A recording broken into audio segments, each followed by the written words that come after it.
Muy buen día. Tenemos la lectura de la liturgia de la palabra del día viernes 27 de marzo, en la quinta semana del tiempo de Cuaresma, ciclo litúrgico A. Muy bien, recordemos que este tiempo de Cuaresma se caracteriza por las prácticas de la oración, del ayuno, de la penitencia y el arrepentimiento, para prepararnos a la Semana Santa. Muy bien, vamos a la primera lectura. Jeremías, capítulo 20, versículos del 10 al 13. Bueno, un poquito de contexto. Eh, el profeta Jeremías está profetizando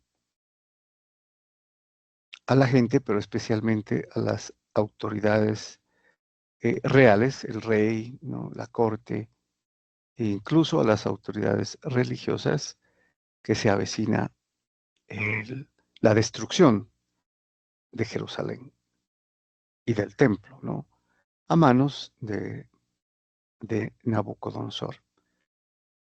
Eh, Sin embargo, para los judíos es impensable esto, ¿no? Porque saben que Dios está con ellos, pero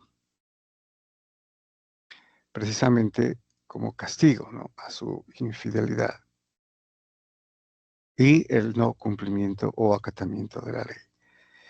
Incluso al hacer este tipo de declaraciones, Jeremías es castigado y puesto en el calabozo, en el cepo, ¿no?, por un sacerdote que lo consideraba blasfemo, ¿no? O sea, que profetizaba contra el templo, contra Jerusalén, contra el rey. Muy bien. Y entonces, en este contexto ya podemos tener un poco más de claridad sobre lo que nos va a decir el profeta Jeremías. Nos dice: oía la acusación de la gente, pavor en torno, delátenlo, vamos a delatarlo. Entonces, esto es lo que la gente gritaba, ¿no? Delátenlo, vamos a delatarlo. Y lo hacían haciéndole preguntas o escuchándolo para, digamos, cogerlo, ¿no?, eh, en alguna palabra, alguna declaración en contra, como les había dicho, del templo de Jerusalén, del rey, ¿no?, del pueblo judío. Y aquí habla el profeta: mis amigos acechaban mi traspié, a ver si engañado lo sometemos y podemos vengarnos de él. Esto decían los enemigos. Pero el Señor es mi fuerte defensor. Me persiguen, pero tropiezan imponentes. Acabarán avergonzados en su fracaso, con sonrojo eterno que no se olvidará. Que no se olvidará precisamente porque se ha escrito, ¿no? Pues aquí está plasmado en la Escritura. Señor del universo, que examinas al honrado y sondeas las entrañas y el corazón, que yo vea tu venganza sobre ellos, pues te he encomendado mi causa. Ya hemos dicho que aquí era normal pedir la venganza, ¿no?, contra quienes planeaban la muerte o eh, cometían todo tipo de atropellos, ¿no?, de injusticias contra los profetas. Sin embargo, sabemos que esto pues va a cambiar en la nueva alianza, ¿no?, la ley del amor y amar incluso a los enemigos. Y termina diciendo, canten al Señor, alaben al Señor, que libera la vida del pobre de las manos de gente perversa. Bueno, los liberará eventualmente dándoles el premio en la vida eterna, ¿no?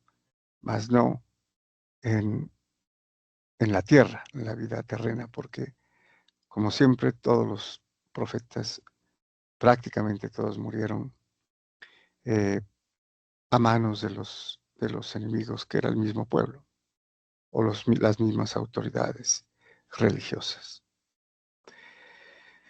Muy bien, pasamos al Salmo responsorial. Tenemos el Salmo 17, cuyo responso es, en el peligro invoqué al Señor y Él me escuchó. Bueno, podemos entrever que es un salmo de acción de gracias, particularmente, y de alabanza. Dice el salmista.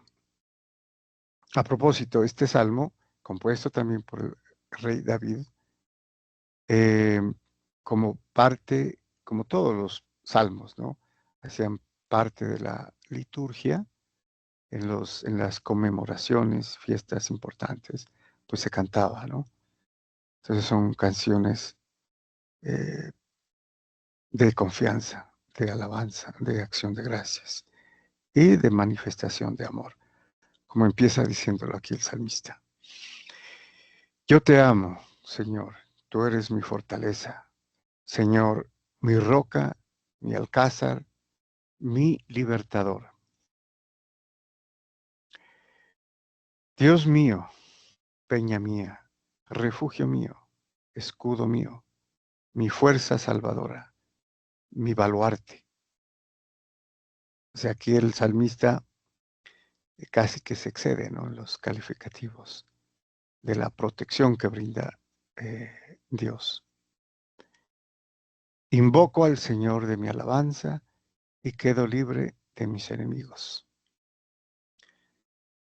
Me cercaban olas mortales, torrentes destructores me aterraban, me envolvían las redes del abismo, me alcanzaban los lazos de la muerte. Aquí nuevamente escuchamos el abismo, que era el Sheol en hebreo, y que es definido como el lugar de los muertos, ¿no?, donde estaban prácticamente cautivos, ¿no?, o el submundo, donde no había posibilidad de salir.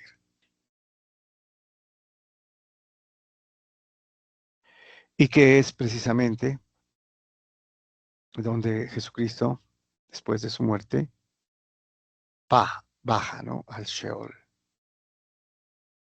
y libera a todos los justos que no podían pasar, ¿no?, a la vida eterna, desde Adán, todos los patriarcas.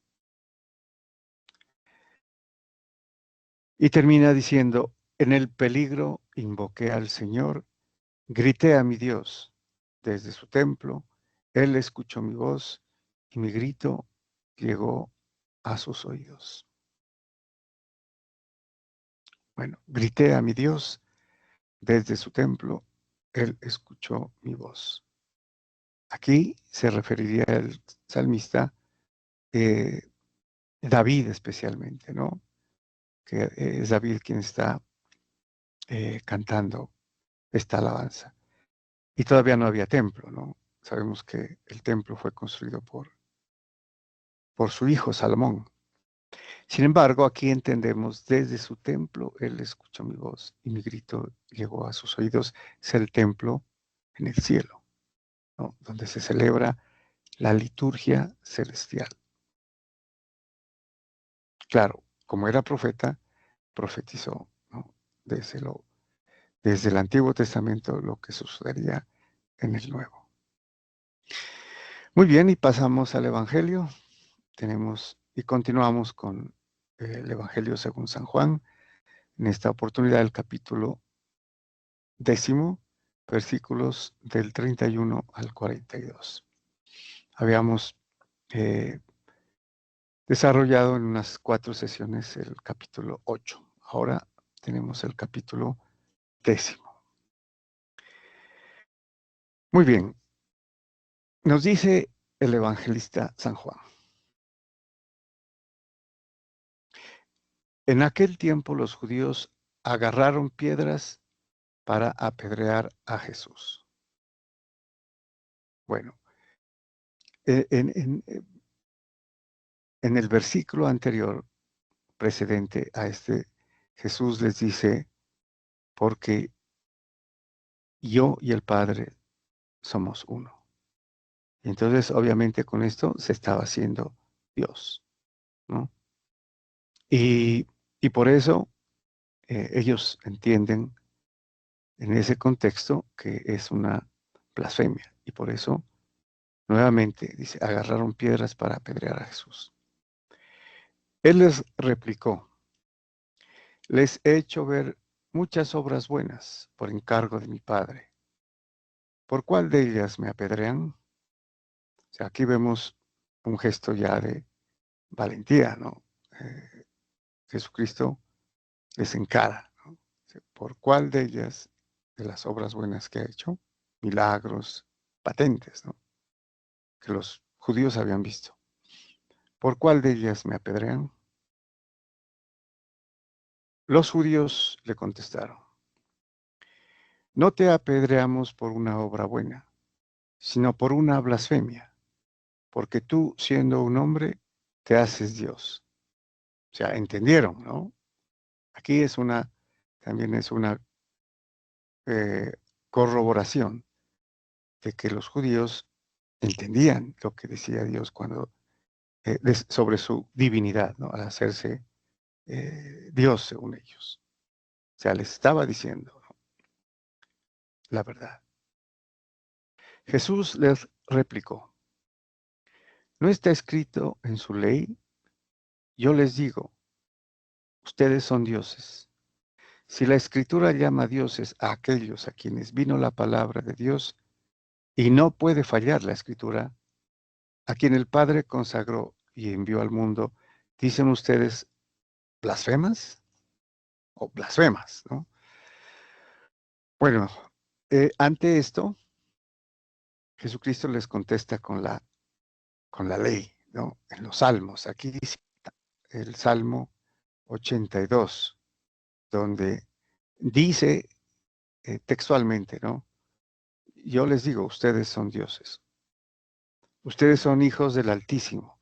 Y lo hace en referencia a los jueces, ¿no?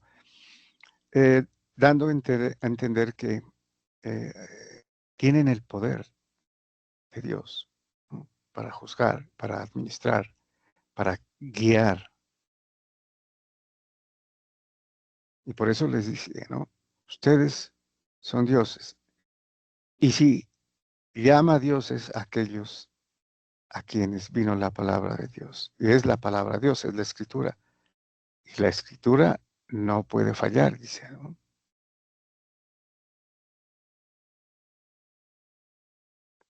Muy bien, continuamos. ¿Por qué he dicho soy hijo de Dios? Entonces, aquí completemos el sentido. Si la escritura llama dioses a aquellos a quienes vino la palabra de Dios, y no puede fallar la escritura, a quien el Padre consagró y envió al mundo, dicen ustedes blasfemas, porque he dicho soy hijo de Dios. Pues nuevamente insiste en es enviado por el Padre. Y todo lo que hace el Padre, hace el Hijo, ¿no? Como hay la declaración en otro pasaje. Y él escucha al Padre y hace la voluntad del Padre. Y lo que va a decir a continuación.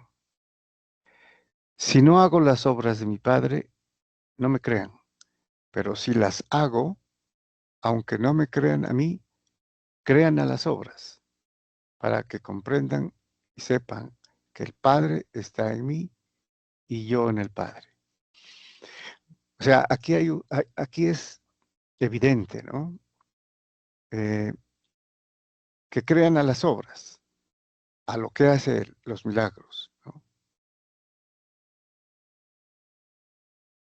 Porque son obras que hace Él con voluntad del Padre, las hace Jesucristo. Y para que comprendan y sepan que el Padre está en mí y yo en el Padre. Aquí ya nuevamente se van a alborotar por esta declaración. El Padre está en mí. El Padre que para ellos es Dios, ¿no? Y es también su Padre. Dice, el Padre está en mí y yo en el Padre. Claro, este lenguaje no lo entenderían. Por eso nuevamente, ¿no? Intentaron de nuevo detenerlo para apedrearlo, obviamente. Pero se les escabulló de las manos. Se marchó de nuevo al otro lado del Jordán, al lugar donde antes había bautizado Juan, y se quedó allí. Muchos acudieron a él y decían, Juan no hizo ningún signo, pero todo lo que Juan dijo de éste era verdad, y muchos creyeron en él allí. Que deberían ser básicamente del pueblo, no autoridades religiosas, ni sacerdotes, ni escribas, ni doctores de la ley, a excepción de algunos, ¿no? Como hemos visto el caso de Nicodemo, de José de Arimatea.